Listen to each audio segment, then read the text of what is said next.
أعوذ بالله من الشيطان الرجيم. بسم الله الرحمن الرحيم. إذا جاء نصر الله والفتح ورأيت الناس يدخلون في دين الله أفواجا فسبح بحمد ربك واستغفره إنه كان توابا. صدق الله العظيم. محترم حضرات، سامعین کرام، حاضرین مسجد، عزیزوں اور بزرگوں اور باوقار ماؤں اور بہنوں، یہ قرآن مقدس کی سورہ نصر، سورہ فتح اور سورہ توضیع کی پاکیزہ، نورانی، مبارک، باعظمت، مطہر آیتیں ہیں۔ دعا کیجیے رب العزت والجلال ان مقدس آیات کی روشنی میں صحیح اور سچی بات عرض کرنے کی توفیق نصیب فرمائے اور ہم سب کو عمل کرنے کی توفیق عطا فرمائے۔ اس سورت مبارکہ کے 3 نام ہیں۔ کون کون سے؟ نصر، نصر کے معنی مدد، اس میں اللہ کی خاص مدد کا تذکرہ ہے۔ دوسرا نام اس کا ہے سورۃ الفتح۔ اس سورت کا نام سورۃ الفتح اس لیے ہے کہ اس میں فتح مکہ اور دوسرے شہروں کے فتح ہونے کا تذکرہ ہے و بشارت ہے۔ اور اس کا نام سورۃ التوضیع ہے۔ توضیع کے معنی رخصت کرنا، رخصت کرنے والی صورت۔ اس کا یہ نام اس لیے ہے کہ اس میں نبی کریم صلی اللہ علیہ وسلم کے دنیا سے رخصت ہونے کی طرف اشارہ ہے۔ یہ سورت پاک صرف 3 آیتوں پر مشتمل ہے اور اس میں 1 رکوع ہے۔ دعا کیجیے اللہ تعالیٰ سے، اللہ تعالیٰ اس کی روشنی میں صحیح اور سچی بات عرض کرنے کی توفیق عطا فرمائے۔ اس سورت پاک کی فضیلت یہ ہے کہ جو ایمان والا، ایمان والی اس کی 1 مرتبہ تلاوت کر لے، یہ صرف 3 آیتیں ہیں مگر 1 مرتبہ اگر پڑھ لے تو اس کو ربع قرآن یعنی 1/4 قرآن کے برابر ثواب ملتا ہے۔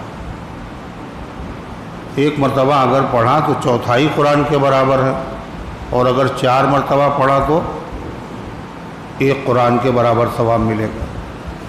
یہ اللہ تعالیٰ کی نوازش ہے اس امت کے ساتھ اور رحمت ہے۔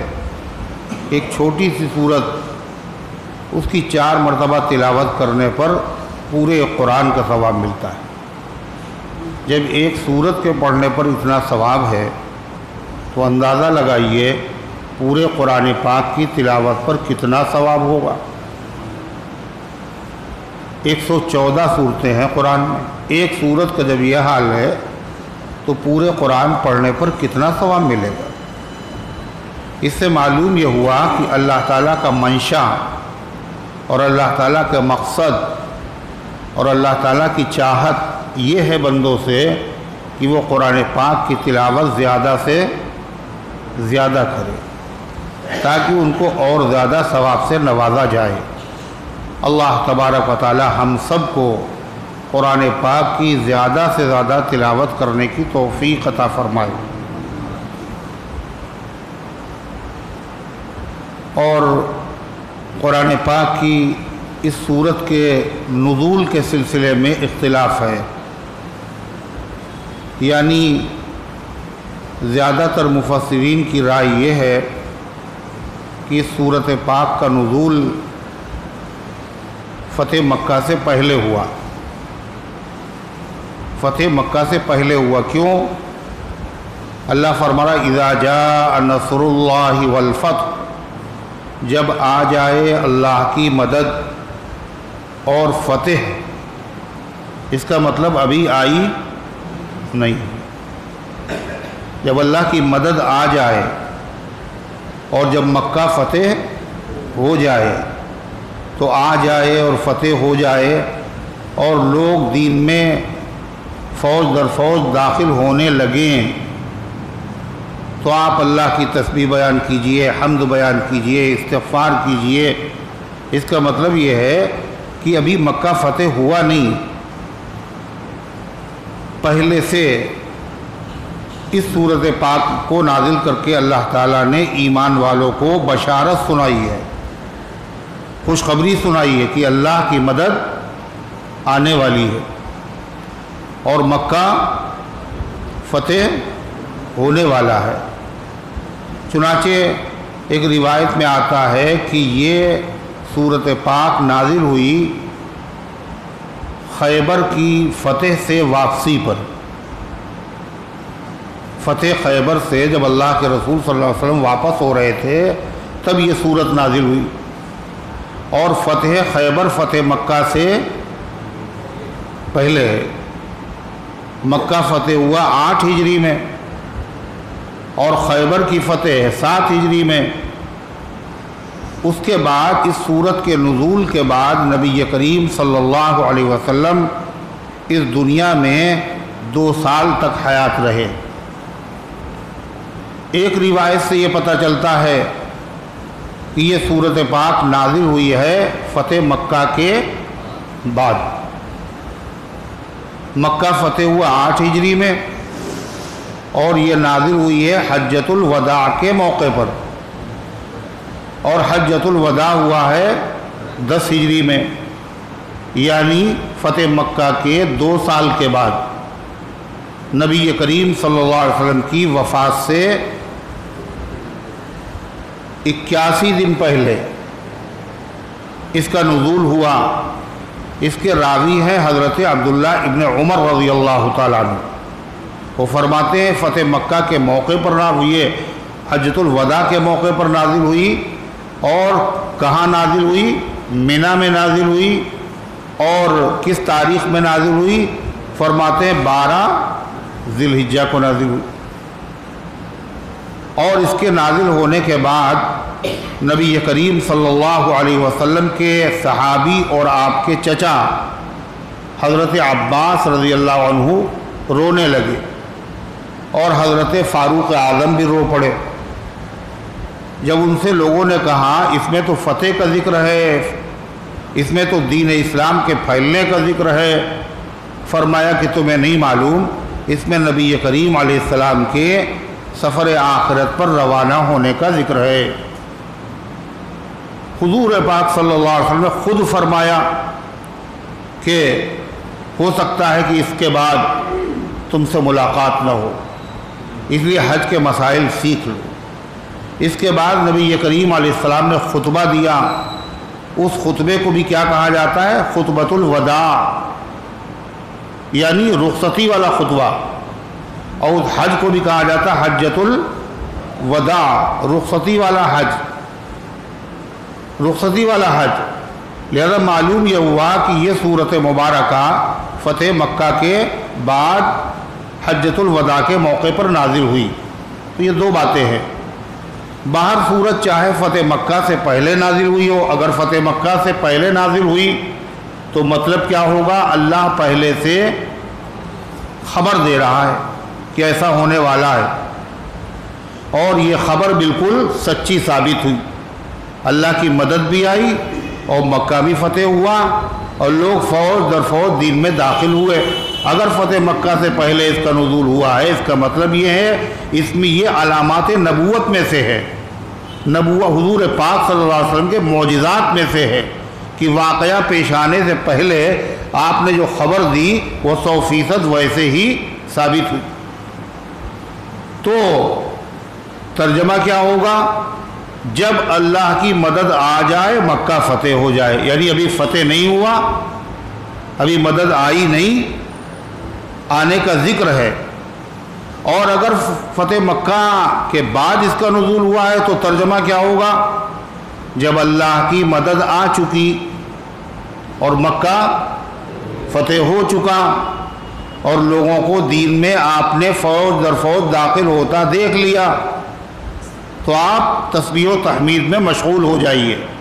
باہر صورت چاہے فتح مکہ سے پہلے نازل ہوئی ہو چاہے فتح مکہ کے بعد نازل ہوئی ہو، اس میں ذکر ہے جب اللہ کی مدد آ جائے، اللہ کی مدد آ جائے، مکہ فتح ہو جائے۔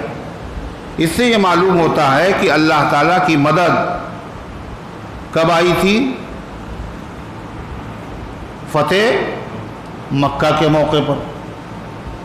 کیا اس سے پہلے اللہ کی مدد نہیں آئی؟ جب آ جائے اللہ کی مدد، اس کا مطلب کیا ہے؟ ابھی مدد آئی نہیں۔ اللہ کی مدد آئی فتح مکہ کے موقع پر، لیکن ایسا نہیں ہے۔ اللہ تعالیٰ کی مدد جناب محمد رسول اللہ صلی اللہ علیہ وسلم اور آپ کے صحابہ کے ساتھ روز اول سے رہی، شروع سے رہی۔ اللہ تعالیٰ کی اگر مدد نہ ہوتی تو دین اسلام مکے میں کیسے پھیلتا؟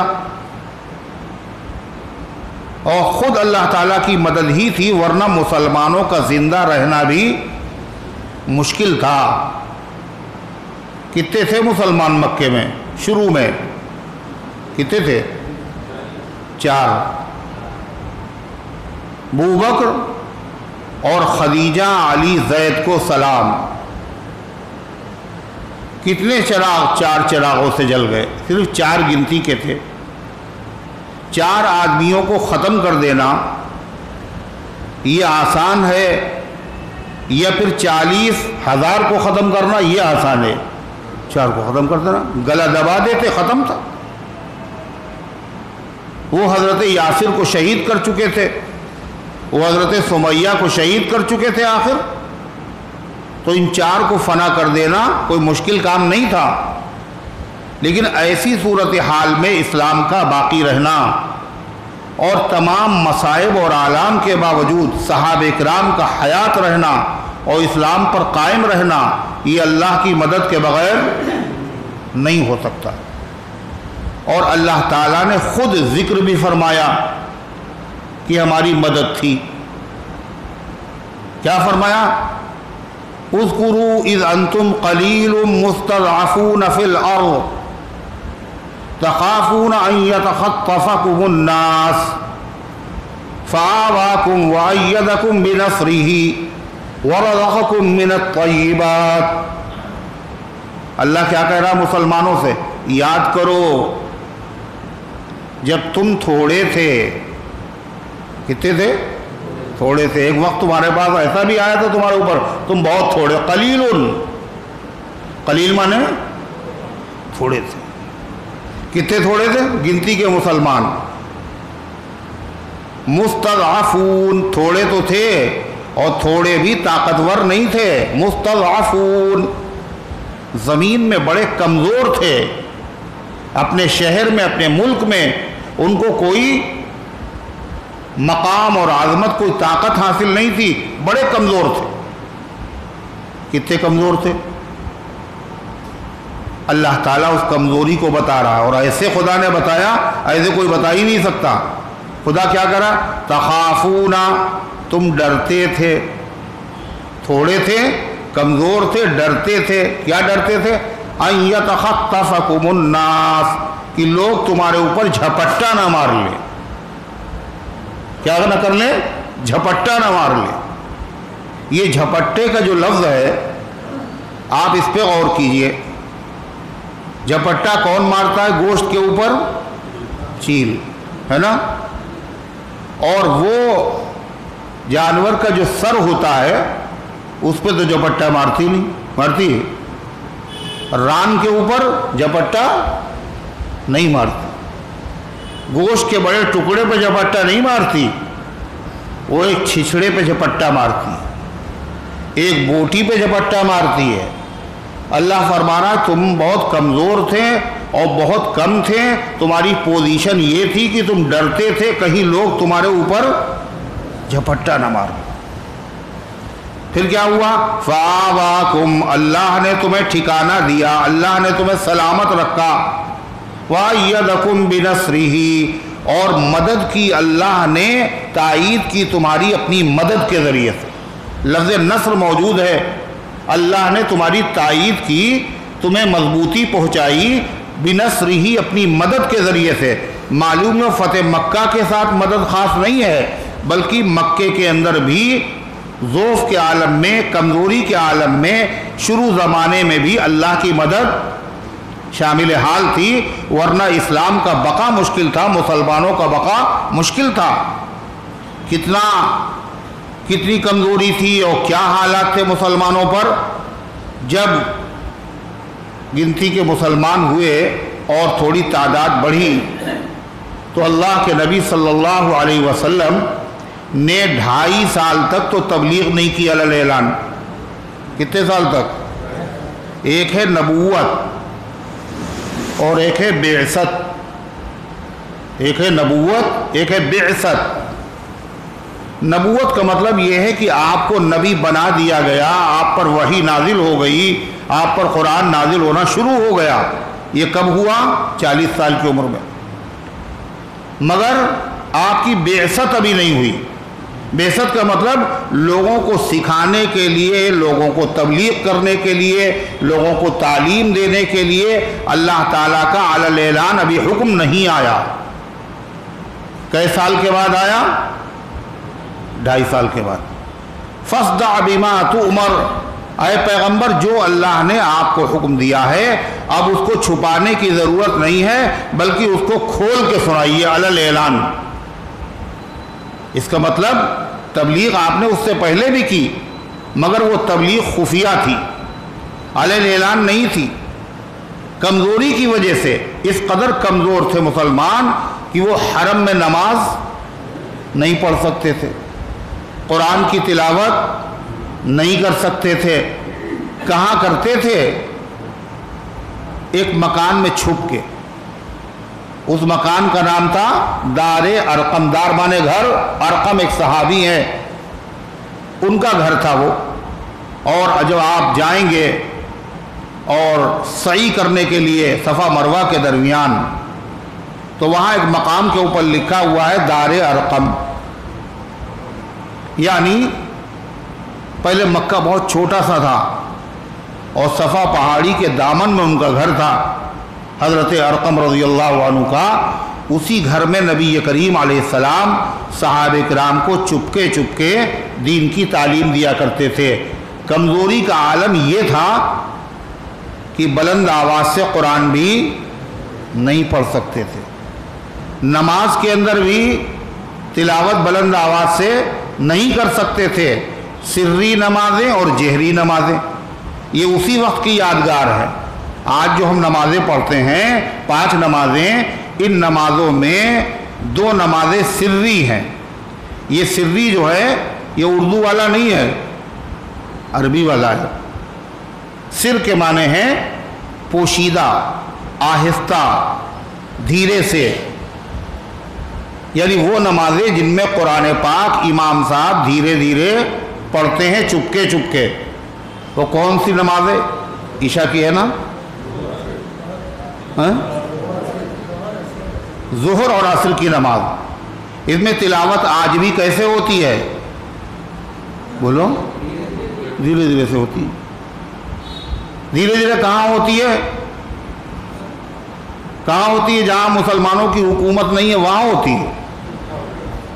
ہر جگہ جو دارالاسلام ہے وہاں بھی دھیرے دھیرے تلاوت ہوتی ہے، اور دھیرے دھیرے کرنا ضروری ہے۔ اگر کوئی صاحب بلند آواز سے تلاوت کر دیں بھولے سے اور 3 آیتیں پڑھ دیں، الحمدللہ رب العالمین الرحمن الرحیم مالک یوم الدین، پھر خیال آیا ارے اس میں تو دھیرے سے پڑھا جاتا ہے، ہم نے زور سے پڑھ دیا، تو پھر سجدہ سو کرنا پڑے گا۔ کیوں کرنا پڑے گا؟ اس لیے کہ ان نمازوں میں آہستہ سے تلاوت کرنا، قرات کرنا واجب ہے، اور آپ نے بلند آواز سے قرات کر دی، لہذا واجب چھوٹ گیا، اور جب واجب چھوٹ جائے تو سجدہ سو کرنے سے جو خرابی پیدا ہوئی ہے وہ دور ہو جاتی، واجب چھوٹ گیا۔ اسی طریقے سے 3 نمازیں جہری ہیں۔ جہر کہتے ہیں بلند آواز سے پڑھنا۔ یہ کون کون سی نمازیں ہیں؟ ٹھیک سے بتائیے سوچ کے۔ فجر، مغرب اور عشاء، ان نمازوں میں بلند آواز سے قرات کی جاتی ہے، ان کو کہتے ہیں جہری نمازیں، ان میں بلند آواز سے قرات کرنا واجب ہے، اختیار نہیں، چاہے دھیرے سے پڑھو چاہے زور سے پڑھو، امام پر بلند آواز سے قرات کرنا واجب۔ اگر نماز چھوٹ گئی کسی کی، وہ پڑھ رہا ہے نماز اپنے اکیلے، تو وہ دھیرے بھی پڑھ سکتا ہے، بلند آواز سے بھی پڑھ سکتا ہے، لیکن امام صاحب جب نماز پڑھائیں گے تو کیا پڑھائیں گے؟ بلند آواز سے قرات کرنا واجب۔ اگر وہ بھول جائیں اتفاق سے اور آہستہ آہستہ پڑھ دیں، 3 آیتیں کم سے کم، یہ پوری سورت، تو کیا کرنا پڑے گا؟ سجدے سہو کرنا پڑے گا، ضروری ہے۔ یہ کیا معاملہ ہے؟ 3 نمازوں میں بلند آواز سے قرات ہے، 2 میں آہستہ سے قرات ہے، کیا معاملہ ہے؟ ایسا کیوں ہے آخر؟ کہا یہ یادگار ہے کہ ایک زمانہ تھا اسلام اتنا کمزور تھا، مسلمان اتنے کمزور تھے، وہ نمازوں میں بلند آواز سے قرآن بھی بولو نہیں پڑھ سکتے تھے، دار ارقم میں تھے، چپکے چپکے تعلیم ہو رہی تھی خفیہ طریقے پر، اور نماز جو پڑھی جا رہی اس میں بلند آواز سے قرآن نہیں پڑھ سکتے تھے، اس لیے کہ سن لیں گے مشرک، اور سن لیں گے تو اذیت پہنچائیں گے، یہ کیفیت تھی۔ اللہ تعالیٰ نے اس کو باقی رکھا، حالانکہ اب کوئی خطرہ نہیں ہے پھر بھی باقی، کیوں؟ تاکہ مسلمانوں کو یہ یاد رہے یہ زمانہ ایسا بھی تھا، پھر بھی لوگ نماز پڑھتے تھے، آج کوئی پابندی نہیں ہے اور پھر بھی ہم نماز نہیں پڑھتے، قدر کریں۔ تو غرضے کی خفیہ نماز پڑھتے تھے، پھر بھی اللہ کی مدد شامل حال تھی۔ اللہ کی مدد کیسے آئی؟ کہ حضور انور صلی اللہ علیہ وسلم نے اللہ سے دعا مانگی، اللہم اعز الاسلام بعمر بن الخطاب، اے اللہ عمر کے ذریعے سے اسلام کو غلبہ دے دیجئے، عمر کے ذریعے سے اسلام کی مدد کیجئے، اسلام خفیہ ہے، اسلام پوشیدہ ہے، اسلام حرم میں ابھی نہیں ظاہر ہوا، اللہ کے نبی دعا کر رہے ہیں۔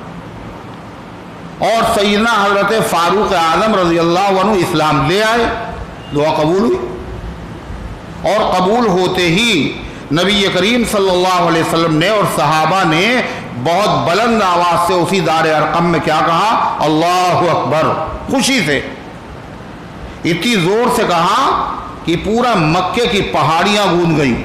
کہاں قرآن دھیرے دھیرے پڑھ رہے تھے، اور کہاں اب اتنی زور سے اللہ اکبر کہا، سب کو پتہ چل گیا، ایک شور برپا ہوا، اور اللہ کی مدد آئی۔ حضرت فاروق اعظم رضی اللہ عنہ مسلمان ہوتے ہی عرض کیا کہ اللہ کی عبادت پوشیدہ طور پر ہو اور بتوں کی عبادت علی الاعلان یہ نہیں ہو سکتا، چلیے حرم میں آج نماز پڑھی جائے۔ چنانچہ حضرت حمزہ مسلمان ہوئے، یہ اللہ کی مدد، حضرت عمر کا اسلام لانا یہ اللہ کی مدد، حسبک اللہ ومن اتبعک من المؤمنین، اے پیغمبر اللہ آپ کے لیے کافی ہے اور آپ کی اتباع کرنے والے ایمان والے کافی ہیں۔ یہ آیت کب نازل ہوئی؟ جب حضرت عمر اسلام لائے۔ کتنے لوگ مسلمان تھے اس وقت؟ 39 مسلمان تھے، حضرت فاروق اعظم ایمان لائے تو 40 ہو گئے۔ اللہ کرا اللہ کافی ہے آپ کے لیے، اور آپ کی اتباع کرنے والے ایمان والے کافی ہیں۔ اللہ کی یہ مدد آئی، اور حرم شریف میں اس دن پہلی مرتبہ علی الاعلان اللہ کے حبیب صلی اللہ علیہ وسلم اور آپ کے صحابہ نے نماز ادا کی۔ یہ اللہ کی مدد کے بغیر ہوا، اللہ کی مدد۔ حضرت عبداللہ ابن مسعود رضی اللہ عنہ فرماتے ہیں حضرت عمر کا اسلام لانا اسلام کی فتح ہے، اور ان کا ہجرت کرنا اسلام کی مدد ہے، اور ان کی خلافت مسلمانوں کے لیے رحمت اور امامت ہے۔ ایک صحابی کہتے ہیں ہم لوگوں کی مجال نہیں تھی کہ حرم میں جا کر کے نماز پڑھیں۔ حضرت عمر جب ایمان لائے تو ہم لوگ حرم میں بیٹھتے تھے، قرآن پڑھتے تھے، ایک دوسرے سے گفتگو کیا کرتے تھے۔ یہ اللہ کی مدد ہے یا نہیں؟ پھر اللہ کی مدد قدم قدم پہ ہو رہی ہے۔ یہ فتح مکہ نہیں ہوا ابھی، مگر اللہ کی مدد ہے، جاری ہے۔ سمیہ کی ٹانگیں چیر دی گئی، پھر بھی اللہ کی مدد۔ بلال کو گھسیٹا جا رہا ہے اللہ کی مدد۔ یہ کیسی مدد ہے؟ کہا مدد دو طرح کی ہوتی ہے۔ ایک مدد وہ ہوتی ہے جس میں مدد بھی ہے اور امتحان بھی ہے، مدد بھی ہے اور امتحان بھی ہے۔ حضور انور صلی اللہ علیہ وسلم نے فرمایا کہ اللہ تعالیٰ نے مجھ سے فرمایا، اے نبی ہم آپ کو امتحان میں ڈالیں گے، آپ کو آزمائیں گے، دوسرے لوگ آپ کی مخالفت کریں گے، اسلام کی مخالفت کریں گے، تانے دیں گے، اذیتیں پہنچائیں گے، اور لوگوں کو آپ کے ذریعے سے آزمائیں گے وہ ایمان لاتے ہیں یا ایمان نہیں لاتے، وہ جنت کا راستہ اختیار کرتے ہیں یا جہنم کا راستہ اختیار کرتے ہیں۔ اللہ کی مدد تو تھی مگر کیسی تھی؟ امتحان کے ساتھ ساتھ تھی۔ مدد بھی ہے اور اللہ تعالیٰ کی طرف امتحان بھی ہے۔ چنانچہ حضرت صدیق اکبر رضی اللہ تعالیٰ عنہ نے ہجرت کا ارادہ کر لیا۔ کیوں؟ انہوں نے مسجد بنا لی اپنے گھر میں۔ سب سے پہلے مسجد جس نے بنائی وہ صدیق اکبر ہے۔ مسجد بنانے کا یہ مطلب نہیں ہوتا ہے کہ باقاعدہ مینار بنائے جائیں اور گنبد اس کے اوپر ہو۔ مسجد کے معنی ہیں سجدہ کرنے کی جگہ، عبادت کرنے کی جگہ۔ حدیث میں آتا ہے جعلت لی الارض مسجدا وطہورا، پوری دنیا کی زمین میرے لیے مسجد بنا دی گئی اور پاکی کا ذریعہ بنا دی گئی۔ پوری دنیا کی زمین، کہ پوری دنیا میں ہر جگہ مسجد ہے کیا؟ اسٹیشن، ایئرپورٹ، میدان جنگ، کھیت کھلیان، سفر، حضر، دکان، مکان، میدان، جہاں وقت آ گیا نماز پڑھ لیا آپ نے تو کیا ہو گیا؟ وہ کیا کہلائے گی؟ وہ مسجد، سجدہ کرنے کی جگہ مسجد۔ تو صدیق اکبر نے جو مسجد بنائی وہ اپنے گھر کے آگے ایک چبوترا تھا، اور حضرت صدیق اکبر وہاں عبادت کرتے اور قرآن کی تلاوت کرتے، اور قرآن کی تلاوت اور صدیق اکبر کی زبان سے۔ یوں ہی قرآن میں اتنا زبردست اثر ہے، اور جب کامل الایمان اس کو پڑھے تو اس میں اور زبردست اثر ہوتا ہے۔ یہ تو حضرت صدیق اکبر ہیں، صدیق اکبر کے غلاموں کے غلاموں کے غلاموں کے غلام حضرت مولانا عطا اللہ شاہ بخاری رحمۃ اللہ علیہ۔ یہ تقریر جب کرتے تو اس سے پہلے 1.5 گھنٹہ قرآن کی تلاوت، اور سارا مجمع غور سے سن رہا ہے، ایسا لگتا ہے جیسے فرشتے سروں پہ بیٹھے ہوئے۔ تلاوت ختم ہوئی، اب صاحب تقریر ہو رہی، اور تقریر کتنی دیر چلی کہ مؤذن نے فجر کی اذان کہہ دی اور کہا اللہ اکبر اللہ اکبر، اب ختم ہوئی، اور کوئی ٹس سے مس نہیں، کوئی جانے آنے والا نہیں۔ جب ملک کی آزادی کی خاطر ہمارے علماء نے جہاد کیا، ان میں عطا اللہ شاہ بخاری بھی تھے۔ بعد میں ان کو جیل میں ڈال دیا گیا، انگریزوں نے ڈالا، تو جہاں یہ قید کیے گئے وہاں بھی اپنے قرآن پاک کی تلاوت، اس لیے کہ ایمان والا تو کہیں جائے، تلاوت جب کرتے تھے تو کیا کیفیت تھی ان کی تلاوت کی۔ فرماتے ہیں وہ جو جیلر تھا وہ کہتا تھا شاہ صاحب بس کیجئے، اب بس کیجئے ورنہ میرا کلیجہ پھٹ جائے گا، میرا کلیجہ پھٹ جائے گا، اتنا اثر اللہ کے کلام میں۔ تو حضرت صدیق اکبر نے جب تلاوت کی ہوگی تو کیا ہوگا؟ سارے مشرک مخالفت کے باوجود ان کی بیویاں، ان کے بچے سب بھیڑ لگا لیتے مجمع۔ اور صدیق اکبر بہت رقیق القلب تھے، نرم دل والے تھے، آنکھوں سے آنسو بھی بہ رہے ہیں، آواز میں رقت بھی ہے، تو سارے لوگ متاثر ہوتے۔ مشرکین کو خطرہ ہوا کہیں ایسا نہ ہو یہ قرآن سن سن کر کے ہمارے سارے قبیلے کے لوگ مسلمان ہو جائے، اولاد ہمارے ہاتھ سے بے ہاتھ ہو جائے۔ اس لیے ابو بکر صدیق سے کہہ دیا کہ قرآن نہیں پڑھنے دیں گے، آپ پڑھنا تو گھر میں جا کے پڑھیے یا نہ پڑھیے۔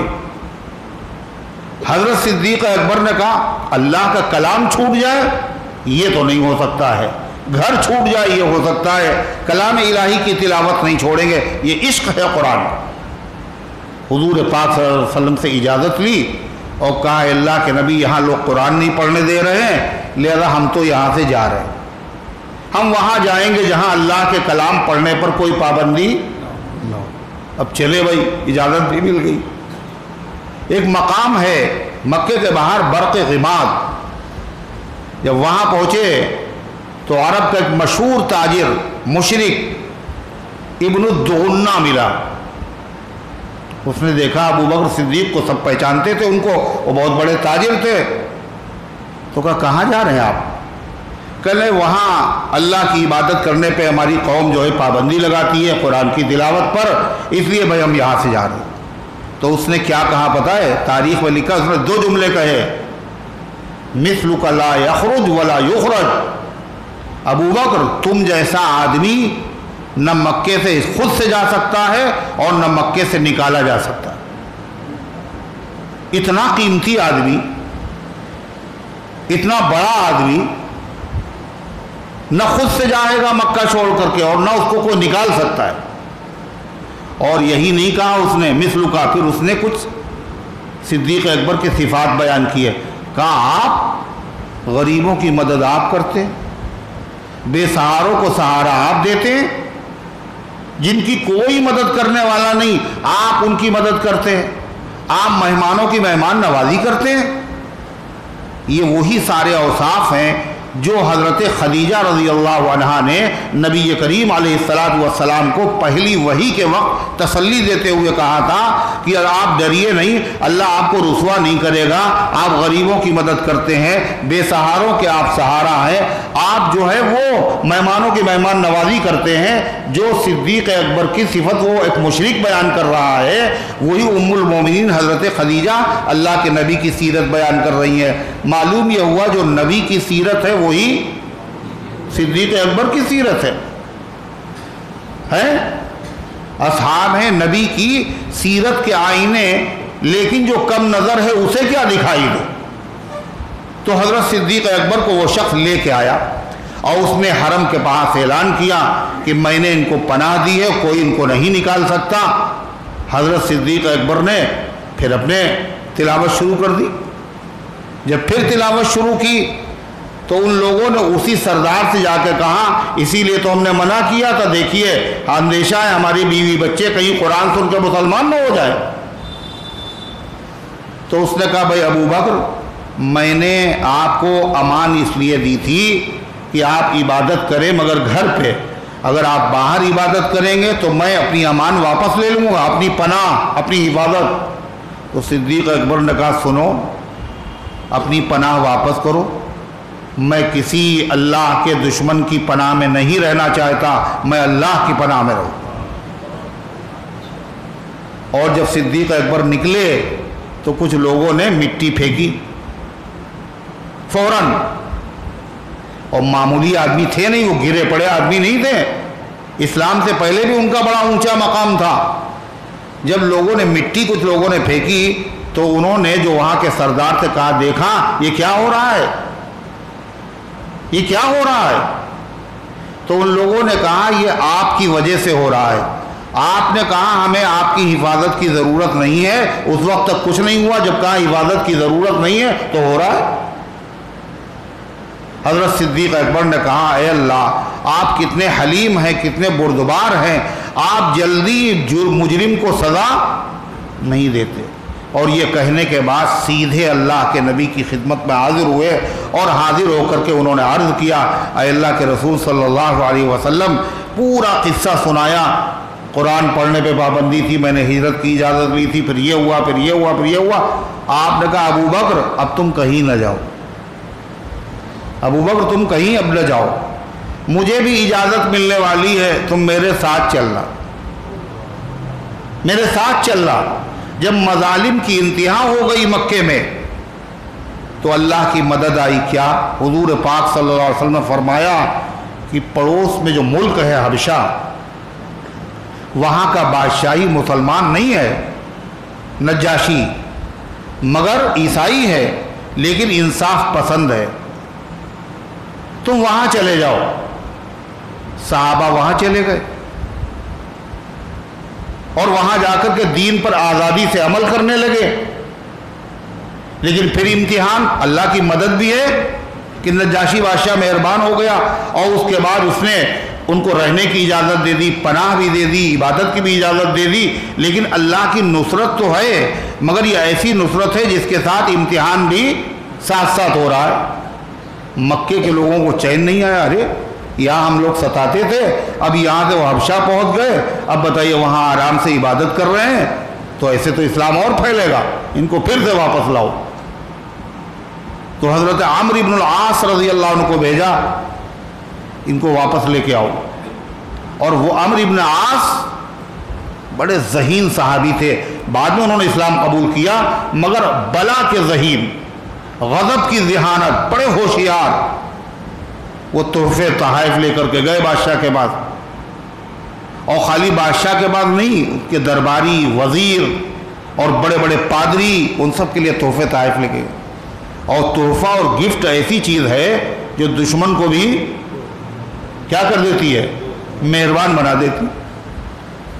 جب تحفے اور تحائف دے دیے، بادشاہ خوش ہوا تو اس کے سامنے بات رکھی کہ ہمارے کچھ غلام ہیں بادشاہ، وہ بھاگ آئے ہیں آپ کے وہاں، اور انہوں نے پناہ لے لی آپ سے، ہم ان کو لینے آئے۔ کون؟ کہا وہ مسلمان۔ تو بادشاہ نے کہا، حضور صلی اللہ علیہ وسلم نے کیسی آپ کی دوربی نگاہیں تھیں، آپ نے فرمایا وہ اگرچہ عیسائی ہے مگر انصاف پسند ہے، اس کی انصاف پسند ہے۔ اس نے کہا ایسے نہیں، پہلے ان کو بلا کے بھی ہم سن لیں، ایسے نہیں لے جا سکتے آپ۔ اب مسلمانوں کو بلایا، اب پھر پریشانی کہ بادشاہ ہے عیسائی اور ہم ہیں مسلمان، کیا کہیں گے؟ تو حضرت علی کے بھائی اور حضور پاک صلی اللہ علیہ وسلم کے چچا زاد بھائی حضرت جعفر طیار کو اپنا نمائندہ بنایا، اور وہ کھڑے ہوئے، انہوں نے ایک تقریر کی بادشاہ کے دربار۔ ہم غلام نہیں ہیں، ہم آزاد ہیں، ہم میں ہر برائی تھی، ہر قسم کی برائیاں تھی، ہم ہی میں ایک اللہ نے ایک نبی پیدا کیا، اس نے دین کی دعوت دی، ہم مردار کھاتے تھے، ہم زنا کرتے تھے، ہم شراب پیتے تھے، ہم جوا کھیلتے تھے، ان ساری چیزوں سے ہم نے توبہ کی، ایک اللہ کی عبادت کرنے والے بن گئے، انہوں نے ہمیں ستایا، آپ کے ملک میں ہم آ گئے ہیں تاکہ ہمیں امن ملے، اللہ کی آزادی سے عبادت کر سکیں۔ بادشاہ نے جب بات سنی تو کہا کہ آرام سے رہو، تمہیں کوئی نہیں لے جا سکتا۔ اب حضرت عمرو بن عاص ناکام ہو گئے، اور تھے تو بہت چالاک آدمی، تو انہوں نے ایک پتا اور پھینکا، ایک پتا، ایک چال اور چلی، ساز دیکھی دم بسمل میں جو آتے جاتے، ایک چرکا دیا جلاد نے جاتے جاتے، اور ایسا حربہ انہوں نے کھیلا، اور انہوں نے ایسی بات پیش کی بادشاہ کے سامنے، آج تک جتنے گمراہ فرقے کے لوگ ہیں آج بھی اسی کو وہ اپناتے ہیں، اسی کو اپناتے ہیں۔ مثلا جب کوئی تبلیغی جماعت کا بڑا اجتماع ہوتا ہے اور لوگ جوق در جوق جاتے ہیں، ہر طرح کے لوگ، تو اس موقع پر کچھ لوگ پمفلیٹ وغیرہ چھاپتے ہیں اور کہتے ہیں جانا نہیں وہاں ورنہ نکاح ٹوٹ جائے گا۔ ہے یہ اولیاء اللہ کے ماننے والے نہیں ہیں، یہ بزرگوں کو نہیں مانتے، یہ اللہ کے رسول کو نہیں مانتے، کہتے نہیں کہتے۔ بھولے والے لوگ آ جاتے، رک جاتے، بہت سارے جن کے مقدر میں ہدایت ہوتی وہ نہیں رکتے، چلے جاتے۔ یہ جو بات کہتے ہیں لوگ آج، یہ بات وہی ہے جو کس نے کہی تھی؟ حضرت عمرو بن العاص نے کہی تھی۔ کہنے لگے اچھا ٹھیک ہے، کل ہم ایک ایسی ترکیب استعمال کریں گے کہ بادشاہ ان کو ہمارے ساتھ بھیجنے پر مجبور ہو جائے گا، خیر گئے کلیں بادشاہ سلامت. یہ لوگ حضرت عیسیٰ علیہ السلام کو نہیں مانتے، اور بادشاہ کون تھا؟ عیسائی. یہ ان کو نہیں مانتے. اب صاحب پھر سے مسلمانوں کو طلب کیا گیا. اب اور پریشانی، اللہ کی مدد ہوئی، پھر امتحان کہ بادشاہ عیسائی ہے، اس سے کہیں گے کیا اگر اس نے حضرت عیسیٰ علیہ السلام کے بارے میں پوچھا؟ وہ تو کہتا ہے عیسیٰ علیہ السلام خدا کے بیٹے ہیں، اور قرآن کہتا ہے وہ اللہ کے بندے ہیں. تو کہا کہ ہو کچھ بھی، ہم تو سچی بات کہیں گے، اور سچائی کے ساتھ اللہ کی مدد ہوتی ہے. حضرت جعفر طیار جب پہنچے اور جب اس نے پوچھا تو انہوں نے سورہ مریم کی تلاوت کی. کس نے؟ حضرت جعفر. کہاں تلاوت ہو رہی ہے؟ عیسائی بادشاہ کے دربار میں. اور کون کر رہا ہے تلاوت؟ حضرت جعفر. اور سورہ مریم کی تلاوت، وہ تلاوت کا انداز تھا، اللہ اکبر، کتنا زبردست اثر تھا. کوئی آنکھ ایسی نہیں تھی جس سے آنسو نہ ٹپک رہے. اور سب عیسائی سخت دل ہونے کے باوجود اپنی آنکھوں پہ کنٹرول نہ کر سکے. ایک قاری گزرے، مشہور قاری عبد الباسط صاحب، نام سنا؟ مصر کے. تو انہوں نے کہا میں نے قرآن کا معجزہ دیکھا. وہ کیا دیکھا؟ کہا میں نے یہ دیکھا، میں رشا گیا ایک وزیر کے ساتھ، وہ سرکاری دورے پہ گئے اور مجھے بھی ساتھ میں لے گئے. اور رشا میں کیا تھا؟ وہاں کون لوگ رہتے تھے؟ ملحد، دہریے، بد مذہب، کسی مذہب کو نہیں مانتے تھے. وہاں مسجدیں بند تھیں، وہاں قرآن رکھنے پہ پابندی تھی، وہاں اگر کوئی قرآن مل جاتا تو اس کو سزا دی جاتی تھی، اذان پہ پابندی تھی. وہ رشا کمیونسٹ ذہن کے لوگ. کہا وہ تو سرکاری مہمان تھے، وزیر تھے. میں ان کے ساتھ گیا اور میٹنگ ہونے کے بعد انہوں نے کہا کہ بھائی یہ ہمارے ساتھ آئے ہیں اور یہ کچھ پڑھتے ہیں اور بہت اچھا لگتا ہے، آپ لوگ بھی سنیے، اگر خواہش ہو تو میں سنواؤں. تو ان کا ہاں ٹھیک ہے. حضرت قاری صاحب نے تلاوت شروع کی. جو تلاوت کی تو وہ رشا کے دہریے اور کمیونسٹ ذہن کے لوگ، اسلام کے مخالف، سب رو پڑے. حالانکہ معنی قرآن کے نہیں جانتے. یہ قرآن کا اثر ہے. جب حضرت مریم کی سورہ مریم کی تلاوت حضرت جعفر طیار نے کی اور ختم ہو گئی تو بادشاہ نے زمین سے ایک تنکا اٹھایا اور کہا اس قرآن میں عیسیٰ علیہ السلام کے بارے میں جو بتایا گیا ہے بالکل 100% عیسیٰ علیہ السلام ایسے ہی تھے. اس تنکے کے برابر بھی، اس سے زیادہ ان کا مقام و مرتبہ نہیں تھا. یہ کیا ہے؟ اللہ کی مدد ہے. تو خالی فتح مکہ میں مدد نہیں ہے، اللہ اس کے پیغمبر صلی اللہ علیہ وسلم نے، اللہ تعالیٰ نے اپنے پیغمبر صلی اللہ علیہ وسلم مسلمانوں کی مدد شروع سے کی ہے، قدم قدم پہ کی ہے. اور بالآخر کیا ہوا؟ پھر مدینہ طیبہ کے لوگ آ گئے. یہ اللہ کی مدد. نصیبین کے جن وہ مسلمان ہو گئے. انسان نہیں، جنوں کی تعداد آ کر کے مسلمان. یہ اللہ کی مدد ہے. معراج پہ اللہ نے بلایا، یہ اللہ کی مدد ہے. پھر اس کے بعد انصار مدینہ آ گئے، حضور پاک صلی اللہ علیہ وسلم حج کے موقع پہ ان کو تبلیغ کی اور اس کے بعد انہوں نے اسلام قبول کر لیا. اگلے سال، پہلے سال وہ تھے 12 اور اگلے سال 70 آدمی آئے، انہوں نے اسلام قبول کر لیا اور دعوت بھی دی اپنے وہاں آنے کی. تو حضور پاک صلی اللہ علیہ وسلم نے صحابہ کو اجازت دے دی کہ تم مدینے چلے جاؤ اور وہاں آرام سے زندگی گزارو، دین پر عمل کرو. دھیرے دھیرے صحابہ ہجرت کر کے چلے گئے. یہ کیا ہے؟ اللہ کی مدد ہے. سارے صحابہ تو چپکے چپکے گئے، مگر حضرت عمر، حضرت علی کہتے ہیں ان کے علاوہ کوئی ایسا نہیں ہے جس نے علی الاعلان ہجرت کی ہو. پہلے تو گئے کہاں؟ حرم میں. اور کمان رکھی کاندھے پہ اور ہاتھ میں تلوار، اور پہلے کیا طواف، اور طواف کرنے کے بعد جتنے مشرکوں کی وہاں مجمع تھے الگ الگ، سب کے پاس گئے، کہنے دیکھو جس کو اپنی بیوی کو بیوہ کرنا ہو، بچوں کو یتیم کرنا ہو، وہ مجھ سے آ کے فلاں جگہ ملے، یہ تو حرم ہے، اور ورنہ یہ نہ میں جا رہا ہوں مدینہ، ورنہ یہ نہ کہنا عمر چپکے سے چلا گیا۔ ان کے ساتھ بہت سے ضعیف مسلمان جو نہیں جا سکتے تھے، ڈرتے تھے، وہ بھی مدینے چلے گئے۔ اب مدینے میں کون ہے، مکے میں کون ہے؟ اللہ کے پیغمبر حضرت صدیق اکبر، حضرت علی مرتضیٰ، اور بہت ہی ضعیف، کمزور، بیوہ، اور اسی طریقے سے بچے، وہ باقی بچے، باقی سب چلے گئے۔ مشرکین مکہ نے سوچا جب وہ چلے گئے تو محمد صلی اللہ علیہ وسلم بھی چلے جائیں گے، اور پھر ہم ناکام ہو جائیں گے، لہذا آپ کو قتل کر دیا جائے۔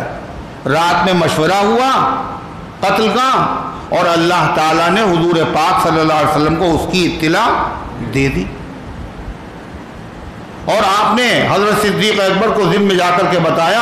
وہ تو پہلے سے تیار تھے، 4 مہینے سے اونٹنیاں خریدے ہوئے تھے، وہ چارہ کھا رہی تھی، اور کیا ان کو تیار کر کے رکھا تھا۔ حضرت علی کو بستر پہ آپ نے لٹایا، اور اس کے بعد چاروں طرف تلواریں لیے لوگ کھڑے ہوئے تھے، اور آپ سورہ یاسین کی ابتدائی آیتیں پڑھ کر کے اور مٹی ڈالتے ہوئے نکل گئے، اور کسی نے نہیں دیکھا، اور سب کے سر پہ مٹی ہے۔ یہ کیا ہے؟ اللہ کی مدد ہے۔ اللہ کے پیغمبر صلی اللہ علیہ وسلم نے امانتیں دینے کے لیے حضرت علی کو ٹھہرایا، اور صدیق اکبر کے ساتھ آپ نے سفر ہجرت کیا، اور غار ثور میں 3 دن قیام کیا، اور اس کے بعد پھر آپ مدینہ طیبہ روانہ ہو گئے۔ اللہ قرآن میں کیا کہہ رہا ہے معلوم؟ یہ اللہ کی کیا تھی؟ مدد۔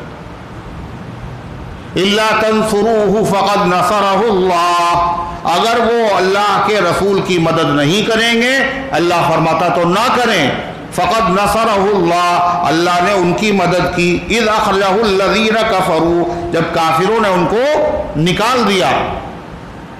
پھر وہ کئی آدمی تھے؟ ثانی اثنین اذ ہما فی الغار، وہ 2 آدمی تھے، غار میں تھے۔ کون کون؟ اللہ کے نبی اور حضرت صدیق اکبر۔ اللہ فرماتا اللہ نے مدد کی، سکینہ نازل کیا، اور اللہ تعالیٰ نے اپنی بات کو اونچا کیا اور ان کو اپنے مقصد میں ناکام کر دیا۔ نبی کریم علیہ السلام خیریت کے ساتھ مدینہ طیبہ پہنچ گئے۔ یہ کیا ہے؟ اللہ کی مدد ہے۔ تو خالی فتح مکہ میں مدد نہیں، اذا جاء نصر اللہ، جب اللہ کی مدد آئے گی۔ مدد تو شروع سے رہی ہے، مگر مدد کیسی ہے؟ مدد بھی ہے اور ساتھ ساتھ امتحان بھی ہے۔ جب مدینے پہنچ گئے تو وہاں پہلے سے مسلمان ہیں، یہ بھی پہنچ گئے، تو کیا ہو گیا؟ طاقت بڑھ گئی۔ طاقت بڑھنے کے بعد مکے کے دہشت گردوں نے وہاں بھی پیچھا کیا۔ سن 2 ہجری میں غزوہ بدر ہوا، اور غزوہ بدر میں اللہ کی کھلی ہوئی مدد، ابھی تک جو مدد تھی وہ خفیہ تھی، اب کھلی ہوئی مدد آئی۔ کہاں؟ بدر میں۔ اللہ اس کا ذکر کر رہا ہے، لَقَدْ نَصَرَكُمُ اللَّهُ بِبَدْرٍ وَأَنْتُمْ أَذِلَّةٌ، اللہ نے تمہاری مدد کی بدر میں جب تم بے سر و سامان تھے۔ ہوئی مدد اللہ کی نہیں؟ 313 لڑنے کا سامان بھی نہیں، سواریاں بھی پوری نہیں ہے، 1000 کا لشکر جرار ہے، اللہ نے غلبہ عطا فرمایا، 70 گرفتار اور 70 قتل۔ پھر 3 ہجری میں اللہ کی مدد کہاں؟ غزوہ احد میں۔ 3000 دشمن، مسلمانوں کی تعداد کلمہ پڑھنے والے جو چلے 1000، 300 منافق نکل گئے راستے میں، کتنے بچے؟ 700۔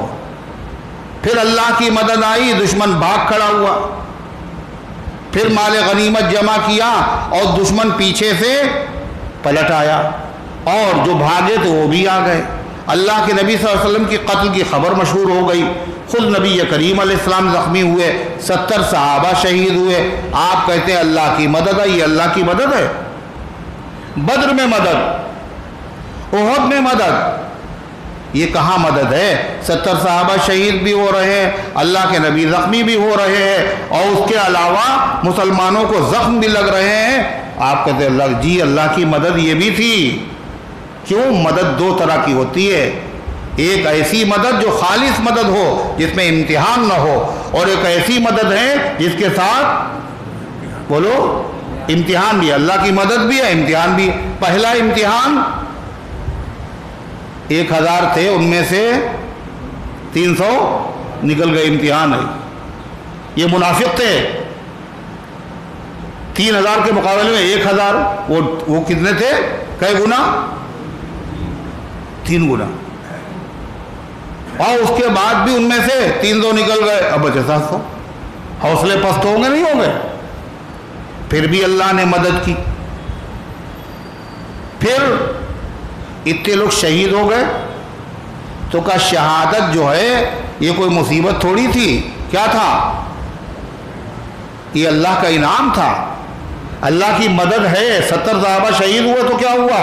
وہ تو شہادت کے تمنائی تھے، وہ تو شہادت حاصل کرنے ہی کے لیے نکلے تھے۔ اللہ کہتا ہے یتخذ منکم الشہداء، اللہ کو تم میں سے بہت سارے لوگوں کو شہید بنانا تھا۔ اگر ایسا نہ ہوتا تو شہادت بولو، اگر اسلام کو غلبہ ہوتا، سارے مسلمان غالب رہتے ہیں، تو شہادت ملتی کسی کو؟ اور شہادت کی تمنا تھی، تاکہ اللہ تم میں سے شہید بھی بنانا تھا اللہ تعالیٰ کو، اور ساتھ ساتھ اجر و ثواب بھی اللہ تعالیٰ کو دینا تھا صبر کرنے کے اوپر۔ غرض کہ اللہ تعالیٰ نے مدد کی کہاں؟ احد میں۔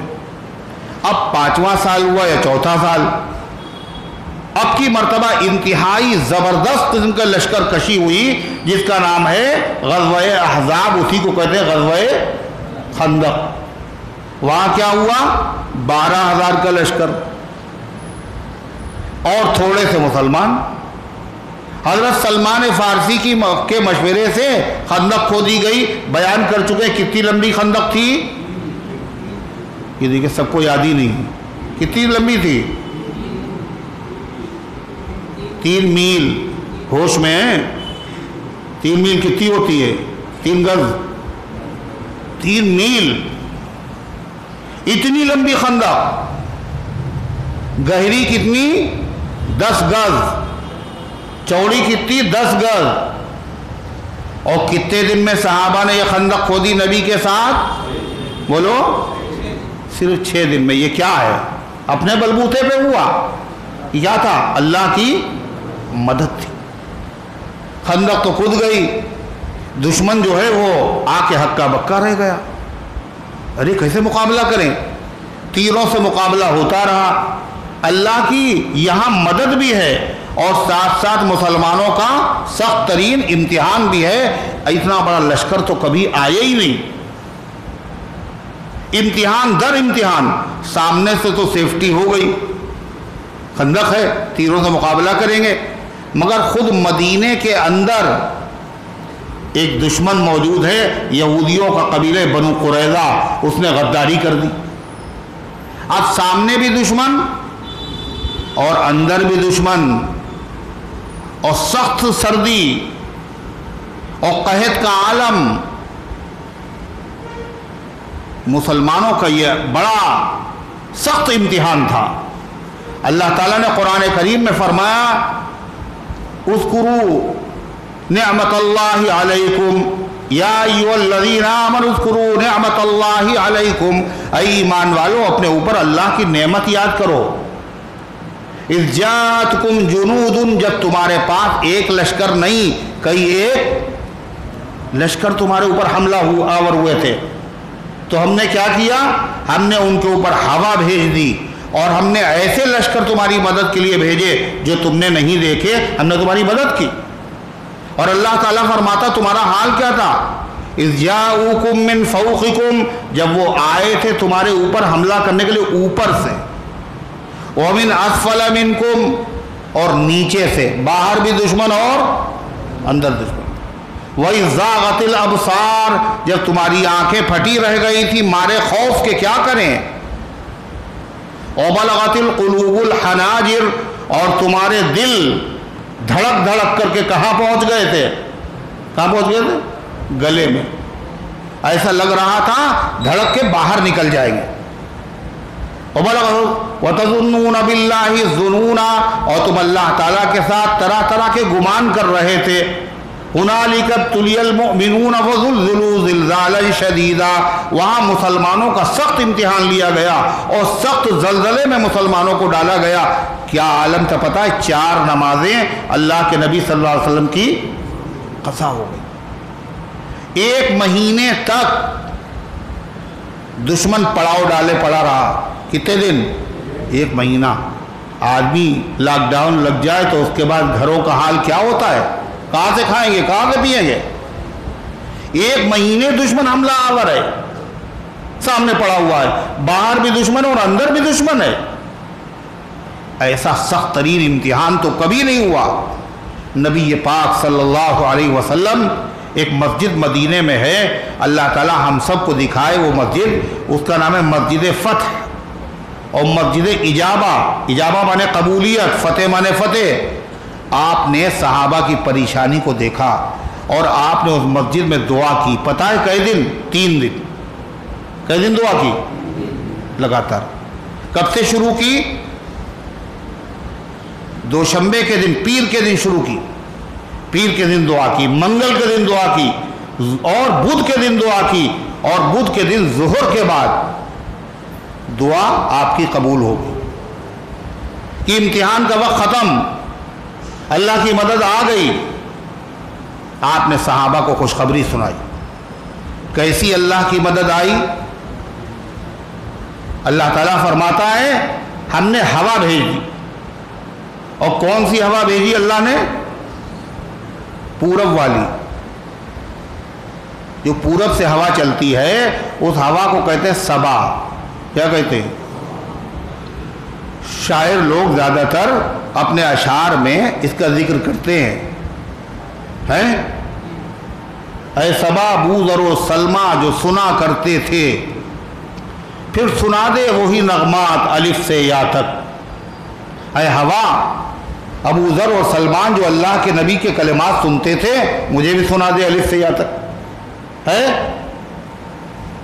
پہلے خوشبو کا جامہ پہننا صبا، عرض کرنا بسد احترام. پہلے خوشبو کا لباس پہن لینا، پھر نبی کے دروازے پہ جا کر کے احترام سے میرا سلام پہنچا دینا ہے. اس لیے آج بھی ہے باد صبا میں خوشبو. اس لیے آج بھی ہے باد صبا میں خوشبو. اس نے گیسو محمد کو سنوارا ہوگا صلی اللہ علیہ وسلم. ہواؤں نے حضور کی زلفوں کو اور بالوں کو سنوارا ہے، اس لیے اس میں خوشبو موجود ہے. حضور پاک علیہ السلام نے فرمایا نصرت بالصبا، میری مدد کی گئی صبا کے ذریعے سے. یعنی کون سی ہوا؟ پورب سے جو چلے اس کو کہتے ہیں صبا، اور پچھم سے جو چلے اسے کیا کہتے ہیں؟ دبور. کیا کہتے ہیں؟ اسے کہتے ہیں دبور. مدد ہوتی ہے صبا سے. اور ہوا کے ذریعے سے اللہ نے عذاب بھی نازل کیا نہیں کیا؟ قوم عاد، اس پہ کیا ہوا؟ ہوا کا عذاب. تو جس ہوا سے عذاب اللہ کا آتا ہے وہ کون سی ہوا ہے؟ وہ ہے دبور. دبور کا مطلب پچھم کی ہوا. جب عذاب آیا تو پچھم کی ہوا سے آیا، اور جب مدد ہوئی تو پوروا ہوا کے ذریعے سے ہوئی. کیسی اللہ تعالیٰ کی مدد تھی! اللہ اکبر. سخت ترین سردی پڑی اور تیز ہوا، زناٹے کی سر ہوا چل رہی تھی. اتنی تیز تھی جس کی وجہ سے گھوڑے بھاگنے لگے، اور جو ان کے اونٹ تھے وہ اپنی رسیاں توڑانے لگے، اور جو دیگچے انہوں نے رکھے تھے کھانا پکنے کے لیے وہ ساری آگ بجھ گئی اور دیگچے الٹ گئے. عجب عالم تھا. اور سردی سے صحابہ کپ کپا رہے تھے. حضرت حذیفہ ابن الیمان کا بیان ہے، فرماتے ہیں کہ نبی کریم صلی اللہ علیہ وسلم نے فرمایا کوئی ہے تو جا کے دشمن کی خبر لا کے دے. اللہ کی مدد تو آئی آندھی آئی ہے، سخت سردی پڑ رہی ہے، جو دشمن 1 مہینے سے پڑا اس کا کیا حال ہے، کوئی خبر لا کے دے۔ کہتے ایک آدمی بھی اٹھا نہیں۔ کن میں سے؟ صحابہ میں سے، جو اشاروں کے منتظر رہتے تھے۔ کیوں؟ عالم یہ تھا، سخت سردی تھی، اندر دل میں بسی جا رہی تھی، ٹھٹھرے جا رہے تھے، تیز ہوا تھی۔ 3 مرتبہ آپ نے کہا، کئی مرتبہ؟ مگر پھر بھی کوئی نہیں اٹھا۔ تو آپ نے فرمایا حذیفہ تم جاؤ۔ جب حذیفہ کا نام لے لیا، اب تو جانا ہی فرض ہے۔ کہا اللہ کے نبی نے فرمایا میں اٹھا تو، مگر میں سردی سے کپکپا رہا تھا، تھر تھرا رہا تھا۔ حضور پاک صلی اللہ علیہ وسلم نے فرمایا اے اللہ حذیفہ کی حفاظت فرما، سردی سے، اوپر سے، نیچے سے، دائیں سے، بائیں سے، آگے سے، پیچھے سے، اور کہا جاؤ دشمن کا حال معلوم کرنا اور کوئی حرکت نہ کرنا۔ فرماتے جب میں وہاں سے چلا تو ایسا لگ رہا تھا چاروں طرف آگ جل رہی، سردی ختم، اتنی سخت سردی، تھر تھرا رہے، کپکپا رہے ہیں، مگر جب نبی نے دعا دے دی تو ایسے چلا جا رہا تھا جیسے گرم حمام میں چل رہا ہوں اور کوئی سردی مجھے نہیں۔ کہا جب میں وہاں پہنچا تو میں نے دیکھا لوگ پریشان ہیں، افراتفری کا عالم ہے، لوگ بھاگنے کے چکر میں ہیں، دیگچے الٹے ہوئے ہیں، ایک جگہ آگ جل رہی ہے اور کچھ لوگ وہاں پر آگ تاپ رہے ہیں، بڑے بڑے لوگ، سردار قسم کے لوگ۔ کہا ان میں مجھے ابو سفیان بھی نظر آئے۔ یہ کون تھے؟ یہ ایمان بعد میں لائے، یہ تو لشکر کے سردار تھے۔ کہا میں نے کہا موقع بہت اچھا ہے، اور میں نے تیر کمان میں رکھا اور کہا آج تو ان کو ہم فتنے کو ختم ہی کر دیں گے۔ کہا میں نے جیسے یہ ارادہ کیا مجھے خیال آیا اللہ کے نبی نے کیا کہا تھا، کچھ کرنا نہیں۔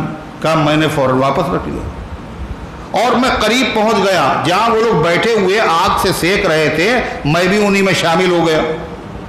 مگر وہ لوگ بڑے حساس ہوتے ہیں عرب، انہوں نے کہا بھائی دیکھو بات کرنا ہے، کوئی اپنے آدمی کو غیر تو نہیں ہے، ہر آدمی جو ہے اپنے پڑوسی سے پوچھے دیکھ لے کون ہے یہ۔ تو کہتے ہیں حضرت حذیفہ یہ تو بڑا سخت امتحان تھا، اس لیے میں تو آیا تھا خبر لینے کے لیے، اور مجھ سے اگر پوچھ لیا کون ہو تم تو کیا ہوگا؟ فرماتے اس سے پہلے کہ کوئی مجھ سے پوچھتا میں نے اپنے پڑوسی کا ہاتھ پوچھا، میں نے کہا کون ہو تم؟ تو اس نے کہا ہم مجھے نہیں جانتے، میں فلاں ہوں۔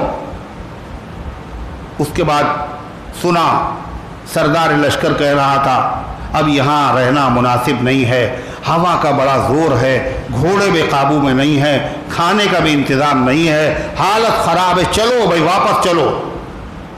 اور کہا بےتابی کا عالم یہ تھا کہ وہ گھوڑے پہ بیٹھ گیا، گھوڑے کو ہانک رہا ہے، گھوڑے کو جو بندھن میں نہیں کھولا، یہ دہشت طاری ہوئی۔ اس طریقے سے وہ لشکر کیا ہوا، اللہ بے نیل و مرام بغیر کامیابی کے واپس ہوا، 12,000 کا لشکر، اور مسلمانوں کا بال بھی بیکا نہیں ہوا۔ یہ اللہ کی مدد تھی یا نہیں تھی؟ بولو اللہ کی مدد تھی۔ اللہ کی مدد تو شروع سے رہی، مگر مدد میں کیا ہے، اس میں امتحان بھی ساتھ ساتھ رہا، مسلمانوں کو آزمایا گیا، امتحان لیا گیا، مصائب میں مبتلا کیا، آلام میں مبتلا کیا گیا، مگر یہ آخری مرتبہ تھا۔ بس اس جنگ کے خاتمے کے بعد حضرت حذیفہ فرماتے جب میں واپس آیا تو حضور صلی اللہ علیہ وسلم جو ہے نماز پڑھ رہے تھے اور سردی مجھے لگ رہی تھی، میں حضور کے دونوں قدموں کے درمیان میں بیٹھ گیا، آپ نے میرے اوپر کمبل ڈال دیا اور میں سوتا رہا، اور صبح آپ نے فرمایا قم یا نعمان، اے سونے والے اٹھ جا۔ پھر میں اٹھا، آپ نے فرمایا کہ سنو مسلمانوں بس یہ آخری مرتبہ ہے، یہ دشمن میرے اوپر حملہ کرنے کے لیے بدر میں آئے، احد میں آئے، خندق میں آئے، لیکن اب اس کے بعد یہ نہیں آئیں گے بلکہ ہم جائیں گے۔ یعنی نصرت اللہ کی ہوئی ہے اور اللہ کی کھلی ہوئی مدد ہوتی چلی جا رہی ہے، امتحان ساتھ ساتھ ہو رہا ہے، مگر اب امتحان ختم۔ پھر حضرت جبریل آ گئے، حضور پاک صلی اللہ علیہ وسلم غسل کر رہے تھے، حضرت جبریل آئے، کہنے لگے کیا آپ نے اسلحے کھول دیے، آپ نے جنگی لباس اتار دیا؟ آپ نے فرمایا ہاں۔ کہا جی نہیں، اللہ کا حکم ہے یہ جو غداری کرنے والے تھے مدینے کے، ان غداروں کو سزا دی جائے۔ آپ نے اعلان کیا عصر کی نماز پڑھنے تک وہاں پہنچ جاؤ۔ صحابہ وہاں پہنچے اور اس کے بعد ان کے بارے میں فیصلہ ہوا اور ان کو تہ تیق کر دیا گیا جو ان میں بالغ تھے، اور باقی لوگوں کو قیدی بنا لیا گیا، غرض کہ اللہ کی مدد آئی۔ یہ کب 5 ہجری کا واقعہ ہے۔ اب صحابہ کی تعداد ہو گئی کتنی؟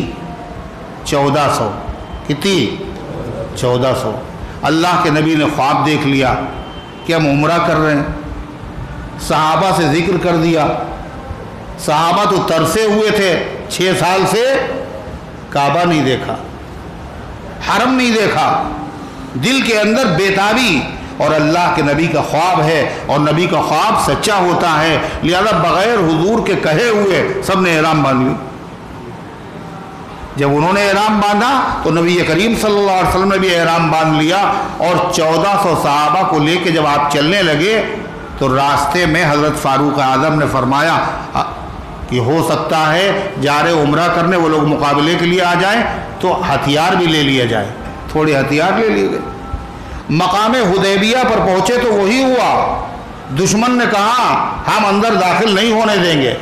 نبی کریم صلی اللہ علیہ وسلم نے وہیں پر آپ رک گئے، پڑاؤ ڈالا، اور آپ صلی اللہ علیہ وسلم نے اپنا سفیر بنا کے بھیجا۔ کس کو؟ حضرت حسین رضی اللہ عنہ نے کوفے کے حالات کا جائزہ لینے کے لیے کوفہ جانے سے پہلے اپنا سفیر بنا کے بھیجا تھا۔ کس کو؟ بولو۔ حضرت مسلم ابن عقیل کو، ان کے چچازاد بھائی تھے، ان کو کہتے ہیں سفیر حسینی، یعنی حضرت حسین رضی اللہ عنہ کے سفیر۔ جا کے جائزہ لو، جیسے حالات تو مجھے اطلاع دینا۔ تو سفیر حسینی تو یاد ہے، مگر نانا کا جو سفیر تھا وہ یاد نہیں ہے۔ نانا کا سفیر کون تھا؟ حضرت عثمان غنی، حضرت حسنین کے خالو۔ آپ نے بھیجنا تو چاہا حضرت عمر کو، حضرت فاروق اعظم نے فرمایا کہ مکے کے لوگ دشمن ہیں اور میرا کوئی رشتہ دار وہاں نہیں ہے، میری رائے یہ ہے کہ حضرت عثمان کو بھیجیں آپ۔ وہاں جانا معمولی بات نہیں تھی، جان ہتھیلی پہ لے کر حضرت عثمان گئے، اور جانے کے بعد ان سے بات کی، عمرہ کرنے آئے ہیں، لڑنے نہیں آئے ہیں، قربانی کے جانور دیکھ لو میرے ساتھ ہیں، احرام بندھا ہوا ہے، لڑنے کا کوئی ارادہ نہیں۔ ان لوگوں نے کیا کہا کہ عثمان تم طواف کر سکتے ہو اگر چاہو، مگر محمد صلی اللہ علیہ وسلم آ کے طواف کریں یہ نہیں ہو سکتا۔ ادھر صحابہ کیا کہہ رہے ہیں اللہ کے نبی سے؟ عثمان بڑے خوش قسمت ہے، ہم لوگ ترس رہے ہیں کعبے کے دیدار کو، اور عثمان خانہ کعبہ کا دیدار کر رہے ہوں گے اور طواف کر رہے ہوں گے اور عمرہ کر رہے ہوں گے۔ اللہ کے نبی کیا فرماتے ہیں؟ مجھے عثمان سے یہ امید نہیں کہ میرے بغیر حرم میں ہوتے ہوئے عثمان طواف کر لے، مجھے یہ امید نہیں ہے۔ یہ اعتماد ہے اللہ کے نبی کا اپنے سفیر پر اور اپنے داماد پر حضرت عثمان غنی پر، اور یہی ہوا جب مکے کے لوگوں نے کہا آپ تو کر لیجئے عمرہ، مگر حضور آئے عمرہ کرنے یہ گوارا نہیں۔ حضرت عثمان غنی نے فرمایا جب تک اللہ کے پیغمبر عمرہ نہیں کرتے میں بھی عمرہ نہیں کروں۔ یہی ہوا، اور پھر خبر مشہور ہو گئی کیا کہ عثمان غنی کو انہوں نے شہید کر دیا گیا۔ اب اللہ کے نبی صلی اللہ علیہ وسلم نے صحابہ کو بلایا اور درخت کے نیچے بیٹھ کر کے صحابہ سے بیعت لی، عثمان کے خون کا بدلہ لیں گے۔ یہ جو اطلاع مکے میں پہنچی تو وہ گھبرا گئے، کھلبلی مچ گئی، صلح کی کوششیں ہونے لگی۔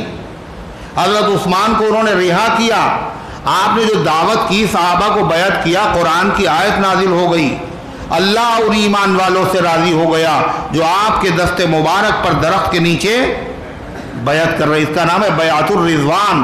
1400 صحابہ تھے. آپ نے فرمایا لن یلج النار احد ممن بایا تحت الشجرہ، جہنم میں کوئی داخل نہیں ہوگا ان میں سے جنہوں نے درخت کے نیچے آپ کے ہاتھ پر بیعت کی تھی. بڑا مقام ہے ان صحابہ کا، بڑا اعزاز ہے. غرضے کی صلح کی کوشش ہونے لگی. اخیر میں صلح نامہ لکھا گیا. اللہ کے نبی کیا چاہتے تھے؟ جنگ نہ ہو، اطمینان قائم ہو. اور جب اطمینان ہوگا تو اسلام کی دعوت اچھی طریقے سے پھیلے گی. چنانچہ صلح کی جب نوبت آئی تو ادھر سے جو سہیل ابن عمرو تھے، آپ نے فرمایا لکھو یہ معاہدہ صلح ہے محمد رسول اللہ بسم اللہ الرحمن الرحیم. لکھو. حضرت علی نے لکھا، اور جیسے لکھا بسم اللہ الرحمن الرحیم تو وہ جو کافروں کے نمائندے تو انہوں نے کہا یہ کیا لکھ رہے ہیں آپ؟ ہم نہیں جانتے رحمان و رحیم کون ہے. لکھو جو پہلے لکھتے تھے بسمک اللہم، اللہ کے نام سے. آپ نے کہا علی سے بسم اللہ ہٹا دو، یہی لکھ دو. کیوں؟ حضور کیا چاہتے تھے؟ جنگ نہ ہو، خونریزی نہ ہو، امن و امان قائم ہو. پھر آپ نے کہا لکھو یہ معاہدہ ہے محمد الرسول اللہ صلی اللہ علیہ وسلم کی طرف سے اور سہیل ابن عمرو کے درمیان. تو سہیل جو نمائندے تھے انہوں نے کہا واہ، ہم آپ کو رسول مانتے کب ہیں؟ آپ لکھ رہے ہیں محمد الرسول اللہ، ہم نے رسول آپ کو مانا ہی نہیں. آپ اس کو مٹائیے تو معاہدہ ہوگا. یہ صحابہ کا بڑا سخت امتحان تھا. حضرت علی رضی اللہ عنہ سے آپ نے فرمایا کہ صلح کی خاطر لفظ رسول میرے نام کے آگے سے ہٹا دو. یہ بہت بڑی قربانی ہے. مگر حضرت علی نے کیا کہا؟ اے اللہ کے رسول، میں آپ کے نام کے آگے سے لفظ رسول نہیں مٹاؤں. حضور کہہ رہے مٹا دو، حضرت علی کہہ رہے ہیں نہیں مٹائیں گے. یہ تو نافرمانی نہیں ہے، یہ محبت ہے. یہ محبت ہے. تو دو صحابی اور تھے، انہوں نے حضرت علی کا ہاتھ پکڑ لیا. علی مٹانا نہیں، لفظ رسول نبی کے نام کے آگے سے مٹانا نہیں. اللہ کے نبی نے جب یہ دیکھا تو کہا کہاں پہ لکھا ہوا ہے؟ آپ نے اپنے مبارک ہاتھ سے اپنے نام کے آگے سے لفظ رسول مٹا دیا. یہ معمولی قربانی ہے. کاہے کے لیے؟ جنگ نہ ہو، خونریزی نہ ہو، صلح ہو جائے. آپ نے اللہ تعالیٰ نے کیا کیا؟ پورے قرآن میں 4 جگہ حضور کا نام آیا ہے، خالی 4 جگہ. اور کوئی خاص وجہ ہے جبھی آپ کا نام ہے. کیا؟ قرآن کی آیت نازل کر دی محمد الرسول اللہ. تم نے وہاں مٹا دیا، اب یہ قرآن میں ہم نے لکھ دیا ہے. یہ قرآن دائمی ابدی کتاب ہے، یہ کبھی آپ کے نام کے آگے سے مٹ نہیں سکتا. پھر ان لوگوں نے شرطیں رکھی 3. دیکھیے پہلی شرط تو یہ اس سال عمرہ نہیں کریں گے، آپ واپس جائیے، اگلے سال آئیے گا، اور 3 دن کے لیے صرف قیام کی اجازت ہوگی، کوئی ہاتھ میں اسلحہ وغیرہ نہیں ہوگا. ایک شرط. دوسری شرط، کوئی مسلمان اگر اسلام چھوڑ کر ہمارے وہاں آئے گا ہم واپس نہیں کریں گے. کوئی ہمارا آدمی مسلمان ہو کے اگر مدینے آ جائے گا تو آپ کو واپس. یہ شرطیں کیسی ہیں؟ کتنی ظالمانہ شرطیں ہیں. مگر اللہ کے نبی فرماتے یہ بھی لکھو، یہ بھی لکھو، یہ بھی لکھو. اور صحابہ حیرت میں، یہ سب کیا ہو رہا ہے؟ 313 تھے، 1000 تھے تو ہم نے پرواہ نہیں کی. وہ 3000 تھے، ہم 700 تھے تو کوئی پرواہ نہیں کی. یہ حضور دب کے کیوں صلح کر رہے ہیں؟ بے چین تو سبھی تھے مگر کہنے میں کسی میں ہمت نہیں تھی. حضرت فاروق اعظم تمام صحابہ کے ترجمان بن گئے اور جا کے کہا اللہ کے رسول کیا ہم حق پر نہیں؟ آپ نے فرمایا ہاں، وہ باطل پہ نہیں، باطل پہ ہیں. پھر دب کے صلح کرنے میں کیا مصلحت ہے؟ آپ نے فرمایا عمر میں اللہ کا رسول ہوں. حضرت عمر خاموش ہو گئے مگر چین نہیں آیا. ابو بکر صدیق کے پاس پہنچ گئے، ان سے بھی یہی بات کہنے لگے. حالانکہ ابو بکر صدیق وہاں نہیں تھے مگر جیسے ہی حضرت عمر نے یہ کہا تو انہوں نے کہا عمر ہوا رسول اللہ صلی اللہ علیہ وسلم، اللہ کے رسول ہے۔ حضرت عمر نے کہا اشہد ان محمد رسول اللہ، ہم بھی گواہی دیتے وہ اللہ کے رسول۔ حضرت عمر چاہتے کیا تھے کہ یہ جو صلح کی جا رہی دب کر، اس میں حکمت کیا ہے؟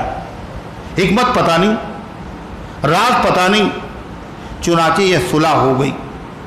جب واپس ہونے لگے اللہ کے رسول صلی اللہ علیہ وسلم تو قرآن کی سورت نازل ہوئی، سورہ فتح۔ کون سی سورت؟ سورہ فتح، 26ویں پارے میں سورہ فتح۔ انا فتحنا لک فتحا مبینا، اے پیغمبر ہم نے آپ کو کھلی ہوئی فتح عطا فرمائی، اور دب کر کے صلح ہوئی تھی۔ اللہ کیا کہہ رہا؟ ہم نے آپ کو کھلی ہوئی فتح عطا فرمائی۔ آپ نے حضرت عمر کو بلایا اور سب سے پہلے یہی ان کو سنایا کہ جس کو تم سمجھ رہو یہ دب کے صلح ہے، دب کے صلح نہیں ہے۔ اللہ کہہ رہا یہ فتح مبین ہے۔ کیا ہے یہ فتح مبین؟ کیسے صاحب فتح مبین ہے؟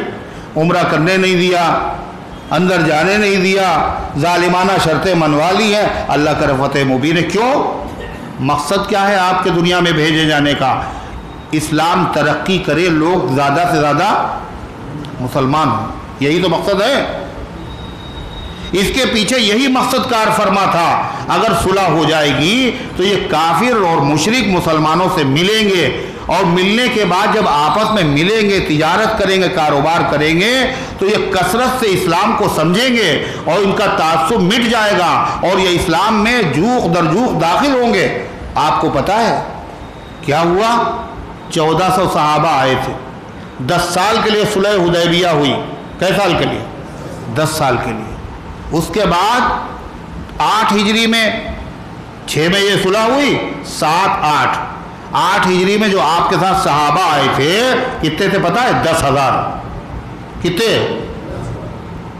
مکے کے 13 سال اور مدینے کے 6 سال کتنے ہو گئے؟ بولو۔ 19 سال میں اتنا اسلام نہیں پھیلا جتنا اسلام صرف 2 سال میں پھیلا۔ کون سے 2 سال؟ صلح حدیبیہ کے بعد۔ اور اس کے بعد 10 ہجری میں صحابہ جب آئے حجۃ الوداع میں تو کتنے تھے؟ 1,24,000۔ تو یہ فتح ہے اسلام کی یا نہیں ہے؟ اللہ فرماتا اذا جاء نصر اللہ، جب اللہ کی مدد آ جائے اور مکہ فتح ہو جائے۔ کیا مطلب؟ جب مکہ فتح ہوگا جبھی اللہ کی مدد آئے گی؟ نہیں، اللہ کی مدد تو شروع سے رہی، مکے میں بھی رہی، مدینے میں بھی رہی، بدر میں رہی، احد میں رہی، اور خندق میں بھی رہی۔ مدد بھی تھی اور ساتھ ساتھ امتحان بھی تھا، اور صلح حدیبیہ میں بھی اللہ کی مدد تھی۔ اسلام کو اتنی ترقی ہوئی، لیکن ابھی بھی مکہ فتح نہیں ہوا۔ صلح حدیبیہ ہوئی 6 ہجری میں، 7 ہجری میں خیبر فتح ہو گیا، خیبر فتح ہو گیا، اور 8 ہجری میں مکہ فتح ہوا۔ کیسے فتح ہوا مکہ؟ کیا صورتحال ہوئی؟ کیا طریقہ بنا؟ 10 سال کا معاہدہ تھا، وہ معاہدہ کتنے دن چلا؟ کیا تفصیلات ہیں؟ یہ انشاءاللہ تعالی یہ تفصیلات پھر عرض کی جائیں گی۔ آج اتنا ہی۔ اللہ ان گزارشات کو قبول فرمائے، عمل کرنے کی توفیق عطا فرمائے۔ عبدالعزیز صاحب کی طبیعت خراب ہے، عبدالسلام کی طبیعت خراب ہے، محمد رضوان صاحب مقروض ہیں، وہ اپنا مکان بیچنا چاہتے ہیں اور بک بھی نہیں پا رہا ہے۔ اللہ تعالیٰ ان بیماروں کو شفا عطا فرمائے، اور محمد رضوان کی قرضے کی ادائیگی کے سامان مہیا فرمائے، اور ہر مقروض کے قرضے کی ادائیگی کے اسباب پیدا فرمائے، اور اللہ تعالیٰ تمام مشکلات کا خاتمہ فرمائے۔ اللهم صل على سيدنا وعلى آل سيدنا كما تحب وترضى عدد ما تحب وترضى اللهم أنت السلام ومنك السلام تباركت يا ذا الجلال والإكرام ربنا آتنا في الدنيا حسنة وفي الآخرة حسنة وقنا عذاب النار اللهم احفظنا من كل بلاء الدنيا وعذاب الآخرة اللهم ارحمنا بالقرآن العظيم۔ اے اللہ ہم سب کی حاضری کو اپنی رحمت سے قبول فرما، ایمان کامل عطا فرما، اعمال صالحہ کی توفیق عطا فرما، نفس و شیطان کے دھوکے سے برے کاموں سے، بری باتوں سے اے اللہ پوری امت کی حفاظت فرما۔ اے اللہ ہم سب کی حفاظت فرما، رحمت والے جنت والے کام کرنے کی توفیق عطا فرما، غیر و غضب والے کاموں سے اللہ بچنے کی توفیق عطا فرما، شریعت پر چلنا آسان بنا دے۔ اے اللہ اس درس قرآن کو اپنی رحمت سے قبول فرما، اس کی برکت سے پورے محلے پر رحمتوں کا نزول فرما۔ اے اللہ تمام حاضرین کو اپنی رحمت سے نواز دے، جو نہیں آئے اللہ قرآن کی محبت ان کو بھی نصیب فرما اور حاضری کی توفیق عطا فرما۔ اے اللہ اس کی برکت سے بیماروں کو شفا عطا فرما، حاجت مندوں کی حاجتوں کو پورا فرما، غلط مقدمات میں ماخوذ لوگوں کو عزت کے ساتھ بری فرما۔ اے اللہ اسلام اور مسلمانوں کے خلاف اے اللہ جو سازشیں ہو رہی ہیں، جو ناپاک منصوبے بنائے جا رہے ہیں، اے اللہ جو خطرناک منصوبے اور عزائم ہے، اے مالک ان سب کو ناکام فرما دے۔ اے اللہ ہمارے ملک کی حفاظت فرما، ہمارے وطن کی فرقہ پرستوں کی شرارت سے حفاظت فرما۔ اے اللہ جان کی، مال کی، عزت کی، آبرو کی حفاظت فرما۔ اے اللہ یہ جو باران رحمت ہے، اے اللہ اس میں جو خیر ہو وہ ہمیں عطا فرما، اور جو اس میں شر ہو اے اللہ اس سے ہماری حفاظت فرما۔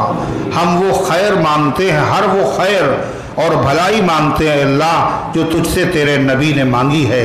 اے اللہ ہم ہر اس برائی سے پناہ چاہتے ہیں جس سے تیرے محبوب صلی اللہ علیہ وسلم نے پناہ مانگی ہے۔ اے اللہ جہاں کہیں تیرے بندے پریشان حال ہیں غیب سے ان کی مدد فرما، جو بیمار ہیں شفا عطا فرما، جو حاجت مند ہیں ان کی حاجتوں کو پورا فرما، جو دعاؤں کے طالب ہے ان کا ہم پر حق ہے یا وہ امید رکھتے ہیں اے اللہ ان سب کے نیک مقاصد میں کامیابی نصیب فرما، جو روزگار سے پریشان ہے ان کے روزگار میں ترقی اور برکت عطا فرما، جو ملازمت کی تلاش میں ہے ان کو اچھی ملازمتیں عطا فرما، جو دنیا سے جا چکے اے اللہ ان سب کی مغفرت فرما دے، ہم سب کو اسلام پر زندہ رکھ، ایمان پر موت دے، ایمان والوں کے ساتھ حشر فرما، آمین یا رب العالمین۔ وصلی اللہ علی النبی الکریم برحمتک یا ارحم الراحمین۔